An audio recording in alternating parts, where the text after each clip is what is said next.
Hey everybody, Qroo Paul here. And Linda, hi. Linda's back with us today. Thank you for joining us again. You're welcome. For you folks who don't know Linda, because you're not in too many videos really. No, not too many. So Linda is my lovely wife of over 23 years, and she's originally from Colombia and moved to the US when she was 10, so she's a native Spanish speaker. I'm not a native Spanish speaker. I learned it on my own as an adult. So what we're going to do in this video today is I'm going to give Linda a couple sentences to translate to see what she comes up with as a native speaker. What sounds right to you, right? You have the ear for it.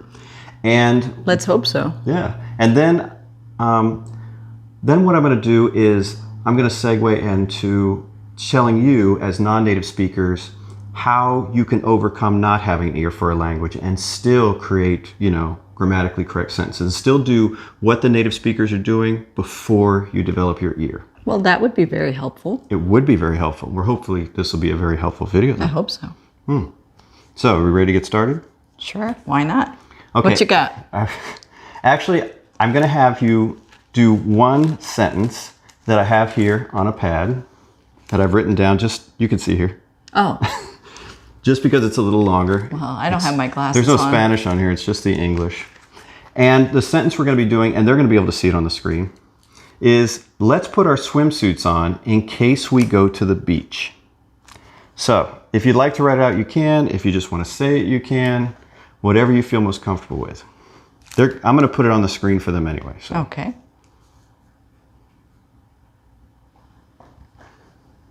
All right, you ready? Yep. What'd you come up with? So I said, pongámonos los vestidos de baño por si acaso vamos a la playa. Okay, I like that. So, we're going to change the sentence a little bit. Actually, I'm not going to change the English. I want you to still use the Spanish, but instead of using por si acaso, for in case, I would like you to use en caso de que. Pongámonos los vestidos de baño en caso de que vayamos a la playa. So in the first one we had vamos, and in this one we have vayamos. They sound very different, right? They're both from what word? What verb? Ir. Ir, which means to go. But they're conjugated differently. Can you tell me why? No. They sound right. Okay, they sound right. And they look right? Yeah. When you're writing them. Okay, anything else? It just felt right. It just felt right. Now see, to the native speaker, that's what they do. The patterns are already in there, so it comes out, it sounds right, it sounds wrong. As non-native speakers, we don't have that ability, and it takes years and years to develop an ear for a language. So, how do you handle that? How do you get around that? How do you reach fluency as quickly as possible before you develop an ear? How? I'm going to tell them. Do you want to hang around while I tell them? It's a little lengthy, but... No. No? Alrighty then. No. But thank you. Okay, well, thanks for coming. Yeah, hey, anytime. All right. Call me. I'll call you. All right. Hasta luego. Hasta luego. First things first, let's take a look at those two sentences that are on the screen. In the first one, Linda used por si acaso for in case, which is fine. But after it, you have vamos. We go to the beach. In the next one, down, she changed in case to en caso de que, and you get vayamos. What's going on here? Well, in the first sentence, vamos is in the present indicative, also known as the plain old present tense. And in the second one, vayamos is in the present subjunctive. That's the difference here. Now, she naturally did this, because she has an ear for the language. As non-native speakers, how are you going to be able to do that? Like, how are you going to learn that? It's really not as hard as you think. It's all going to come down to how you're learning this language. So I've talked about this before. You don't want to just learn isolated words in Spanish. I mean, sometimes you do, like you'll learn comer means to eat. That's fine. But you also want to learn little phrases and groups of words that you can pop together to make sentences quickly. Two of the phrases I learned early on were por si acaso and en caso de que, for in case of.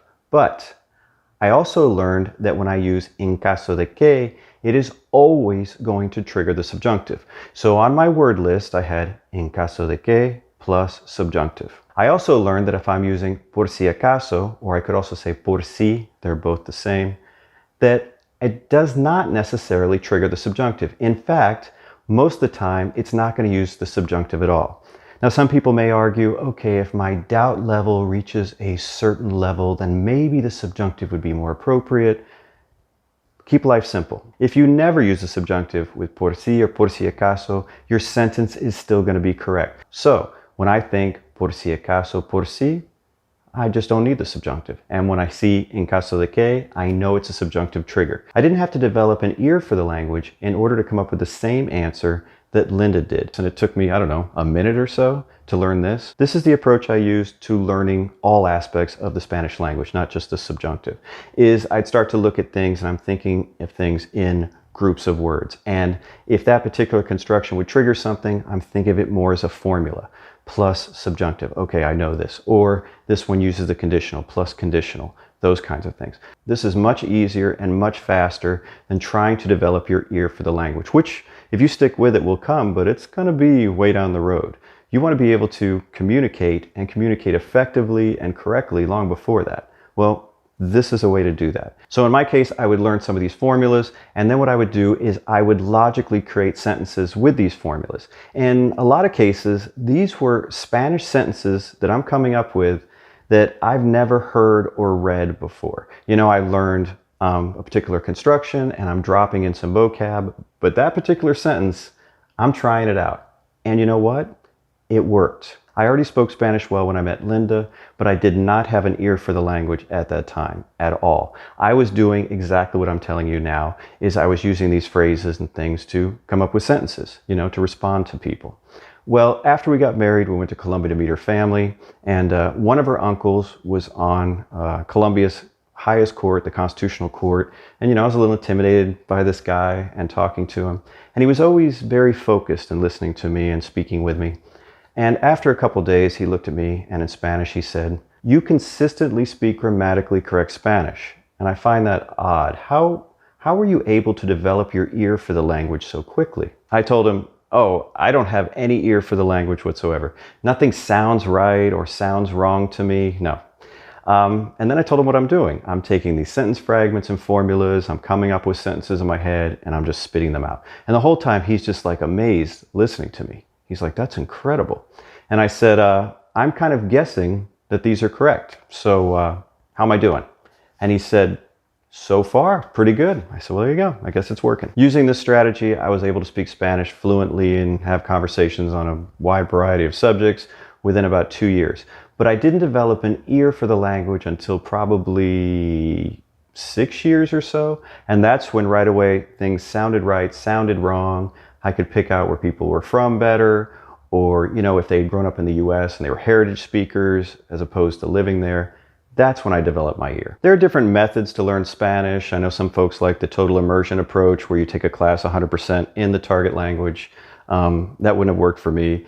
This is what worked for me, and I've been teaching this particular technique to other people over the years, and it's worked well for them. If you think this strategy for learning a language would work for you and you want to learn more about it, I'm not selling anything.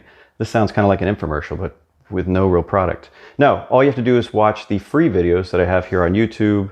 You know, I am teaching using that technique. I'm teaching the way that I learned, and I'm explaining things in a way that made sense to me. A lot of these concepts, when I first saw them, these direct and indirect object pronouns, things like that, I was like, I am never going to understand this.